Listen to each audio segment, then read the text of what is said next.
প্রিয় SSC batch 2026, আসসালামু আলাইকুম। কি অবস্থা সবার? আশা করি আপনারা সবাই ভালো আছেন।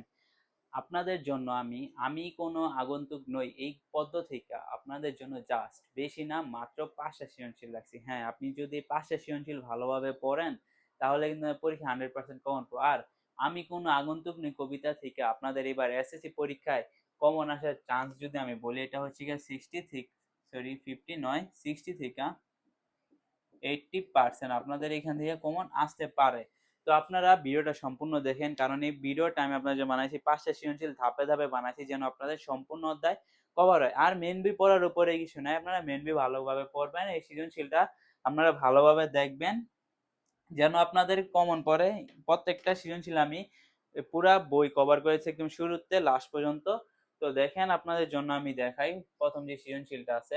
ওকে, দেখেন আপনাদের যে কোশ্চেন একটা আমি লিখছি, এটা হচ্ছে গিয়ে প্রশ্ন এক যদি দেন, একটা দিছি আমি জন্মভূমির সাথে নারীর টান। ঠিক আছে, এটা আমি লিখে দিই, জন্মভূমির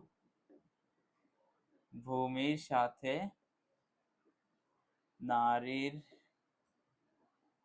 টান। ঠিক আছে, জন্মভূমির সাথে নারীর টান রিলেটেড আমি রাখছি। তো এখন এটার আমি উদ্দীপকটা আপনাদেরকে একটু পড়া বুঝাই দিই যে দীর্ঘ 25 বছর পর আমেরিকা থেকে দেশে ফিরে এলেন ফাহিম। নিজ গ্রামে তিনি শৈশবে সেই পুকুর ঘাট, ডুমুর গাছ আর মেথোপট দেখে আবেগপ্রবণ হয়ে গেলেন। যদিও এলাকার মানুষ তাকে এখন বড় সাহেব বলে সম্মান করে, কিন্তু তিনি মনে করেন তিনি মাটিরই সন্তান। এখনকার ধুলাবালি আর বাতাস গন্ধ তাকে ফিরিয়ে নিতে যায় তার শেকড়ের কাছে। তিনি কেন মেহমান বা অতিথি হিসেবে নয়, বরং এই গ্রাম ও জনপদের অবিচ্ছেদ্য অংশ হিসেবে নিজেকে অনুভব করেন। তো ক নাম্বার যে কোশ্চেনটা, এটা কি লিখছে দেখেন, আমি কোন আগন্তুক নই কবিতার কবির চিত্তজাত তৃষ্ণা কি। খ নাম্বার, আমি স্থায়ীভাবে থাকবার জন্য এসেছি প্রকৃতিতে কবি কি বুঝিয়েছেন। ঠিক আছে, এই হচ্ছে আপনাদের ক নাম্বার প্রশ্ন এবং খ নাম্বার প্রশ্ন। এটার পিডিএফ লিংক আপনারা ডিসক্রিপশন এবং কমেন্ট বক্সে পেয়ে যাবেন, এটা নিয়ে কোনো টেনশন করার কিছু নাই।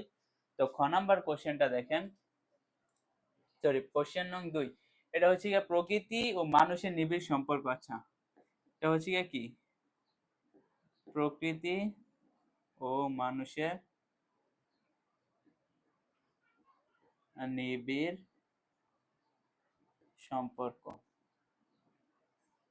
এটা হচ্ছে কি, প্রকৃতি ও মানুষের নিবিড় সম্পর্ক রিলেটেড কোশ্চেন। এটার মধ্যে ক নাম্বার, আমি কোন আগন্তুক নই কবিতায় কোন মাসের উল্লেখ আছে। খ নাম্বার হচ্ছে, ধানের গন্ধ গায়ে লেগে থাকাকে কবি কেন আভিজাত্য মনে করেন, বুঝিয়ে লেখো। ঠিক আছে, ওকে। তো আমরা 3 নাম্বার কোশ্চেনের মধ্যে যাই। 3 নাম্বার কোশ্চেনটা আমরা দেখতেই পাচ্ছেন, এটা হচ্ছে গিয়া শেকরের সন্ধানে স্মৃতি। ঠিক আছে, এটা 3 নাম্বার কোশ্চেনটা হচ্ছে শেকরের সন্ধান স্মৃতি, মানে স্মৃতি রিলেটেড যে কোশ্চেনটা সেটা আমি রাখছি। দেখেন ক নাম্বার, কার্তিক মাসের কিসের মঞ্জরি কবির স্থায়িত্বের সাক্ষী। উদাহরণ, নদীর মুখ ধুয়ে অবধ বালক বলতে কবি কি বুঝিয়েছেন। ঠিক আছে, এ হচ্ছে কখন। তো তারপর দেখেন 4 নাম্বার যে কোশ্চেনটা, সেটা হচ্ছে গিয়া দেশপ্রেম ও আত্মিক টান। ঠিক আছে, তো 4 নাম্বার যে কোশ্চেনটা সেটা হচ্ছে গিয়ে দেশপ্রেম রিলেটেড। তো এটার মধ্যে ক নাম্বারটা আমি কি রাখছি, কবি আহসান হাবিব কোন পত্রিকার সাহিত্য সম্পাদক ছিলেন। সারা দেশে থাকার না সর্বত্র থাকা, উক্তিটি বুঝিয়ে লেখো। এই হচ্ছে আমাদের 4 নাম্বার কোশ্চেন। দেন লাস্টের যে 5 নাম্বার কোশ্চেন, লাস্টের এটা একবারে শেষ, এটা কি রিলেটেড রাখছি আমি, অভাব ও অস্তিত্বের অস্তিত্বের সম্পর্ক। ঠিক আছে, এটা হচ্ছে কি, অভাব ও অস্তিত্বের সম্পর্ক রিলেটেড। তো এই 5টা আমি পুরা অধ্যায় কভার করে দিচ্ছি। এটা ক খ, কার ক্লান্ত চোখে রাধার কবি চেনেন, আমি জামিলার মার শূন্য খা খা রান্নাঘর চিনি, উক্তিটি বুঝিয়ে লেখা। এই ছিল আপনাদের 5টা কোশ্চেন। তো শিক্ষার্থীরা এই 5টা কোশ্চেন আপনারা ভালোভাবে পড়ে যাবেন, আপনারা পিডিএফ টা ডাউনলোড করে এই 5টা কোশ্চেন আপনার গাইডের সাথে মিলে ভালোভাবে পড়ে যাবেন। ঠিক আছে, ভিডিওটা যদি ভালো লাগে তাহলে ভিডিওতে একটা লাইক দিবেন। আর একটা কথা, আপনাদের পরীক্ষার প্রিপারেশন কেমন আমাকে অবশ্যই কমেন্টে জানাই দেবেন গাইস। আল্লাহ হাফেজ।